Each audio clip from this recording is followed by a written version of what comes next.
This short video is to guide you through the GloBUNTU Blueprint book writing template and to help you to know how to best utilize it. So the template is made up of different sections, and these sections are sections that you typically find in any book that you find on the shelf. So let me guide you quickly through the different sections. Section 1 is called the title pages. We have 2 title pages.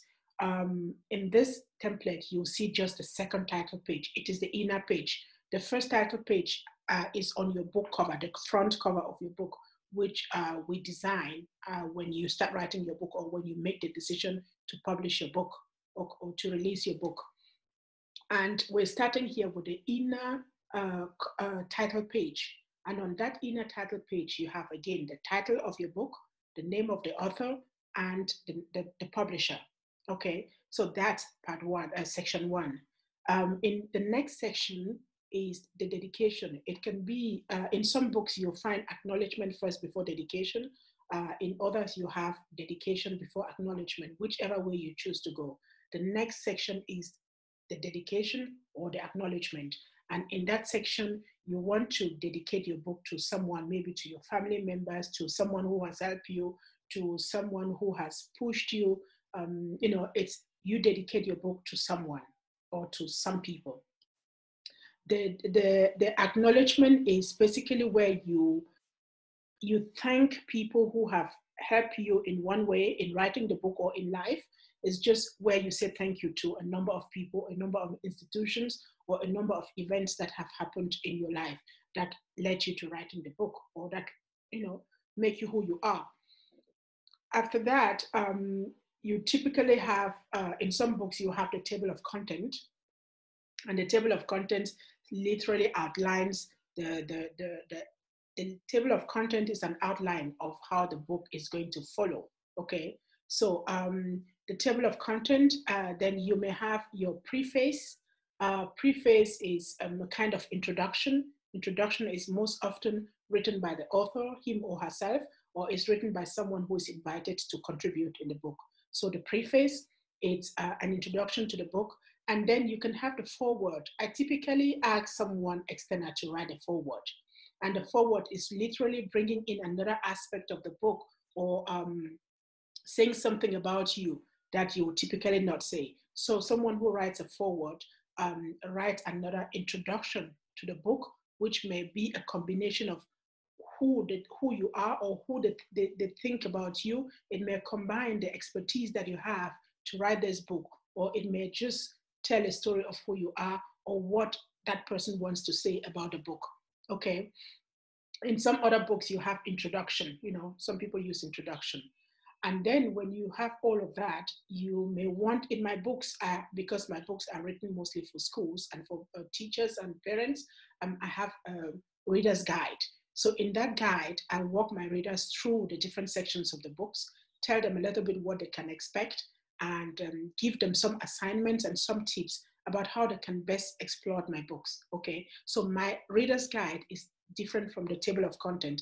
The table of content is literally an outline of the different sections of the books and the chapters, and it doesn't really say what it's about, it's just the titles. My reader's guide takes you through the book section for section and gives you what to expect, and above all, tells you how to make the best out of the book. Okay, you may want to keep out your reader's guide in your own book. It's all up to you. So after that, you have the chapters.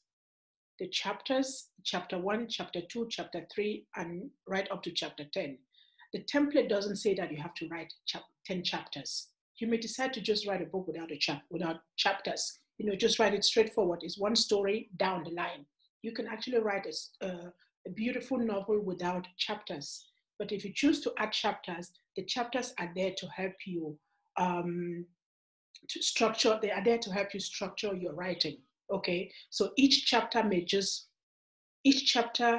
may cover a specific aspect of what you're writing about. If you're writing about your autobiography, chapter 1, for example, may be where you are today. Okay, you could start from the end. You could start from where you are now, why you make the decision to write this book. and take it from there, and then do a retrospective or go backward and then write about the whole book. And if you decide to do it chronologically, then your chapter 1 would typically be your childhood. It will be that point in your life that you decide to make the starting point of your story. Okay. So, and then along the line, the other chapters, you may add different milestones in your life, different events in your life. There may be when you went to school, when you pass your matric exams, or when you moved to a different town, when you traveled. Could be when you had your best friend, your best friend, or when you lost your best friend. Could be about a meal that you enjoyed. Could be an event that happened in your life. Could be when you had your first boyfriend, when you first had sex, when you got married, or when you got engaged. All those major events, your baptism if you're a Christian. It could be just any event that is so major that you want to make it a story in your chapters. What I advise first-time authors to do when you are writing an autobiography is that make the chapter like short stories of their own. Make the chapters complete. If you're writing about your childhood, write in a way that when I am reading it,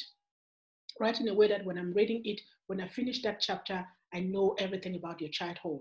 And I am anticipating to move to the next thing to see what happened.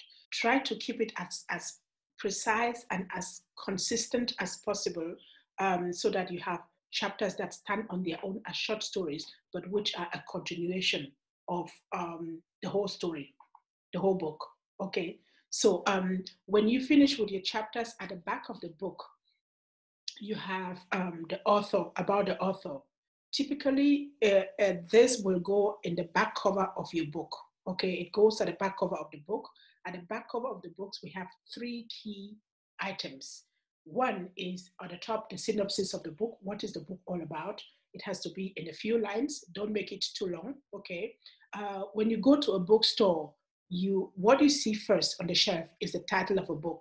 When you're attracted to it, you pick.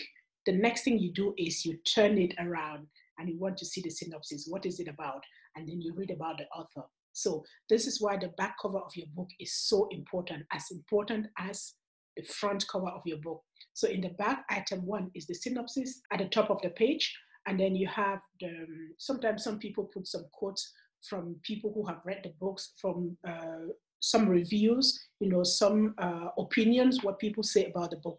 Some quotes, some people put them straight below the synopsis. And then after that, you have the picture of the author. Some people decide not to use pictures. I always love to use pictures. So you have a short profile of the author and then a short biography accompanying the picture, so that I know who is writing the book, who is the author of the book. That is something that may inspire people to read your book when they know who you are. You want to keep that as compact and as juicy as possible. Make it attractive so that someone who reads your biography may actually feel really invited to buy the book and to read it. Okay, so the entry points into your book are your cover page, the front cover page, and then the back cover page. This is what the reader typically sees before they make the decision whether to buy your book or not. Okay, so this is how the template is used. There's some other aspects that I would like to explain to you in another video, how to structure the template, but that is an object of another video. I just wanted to give you these guidelines on how to best exploit and to use the template to start writing your book. Sometimes when you want to write, you may choose to start writing the chapters before you go to the introductory part of the book, which consists the dedication, the acknowledgement, and so on. You may want to also put in the table of content when you have finished the chapters. But some people, there are many ways on how to use the template, but choose anyone that allows you to be authentic, to be smart, and to write effortlessly and with lots of fun. Okay, you may choose to start from any section of the template. It is all in your hands. And as long as it helps you to write, you write that way. There is no formula that says you must start from the first page and write down to the last page. You can write as you feel like writing. And quite often the title comes after you have finished writing the book. And quite often you feel the table of content when you have finished writing the chapters. So feel free, be flexible, and let yourself not be carried away. Don't be overwhelmed. Just stay yourself and find the formula that works for you. Okay, good luck.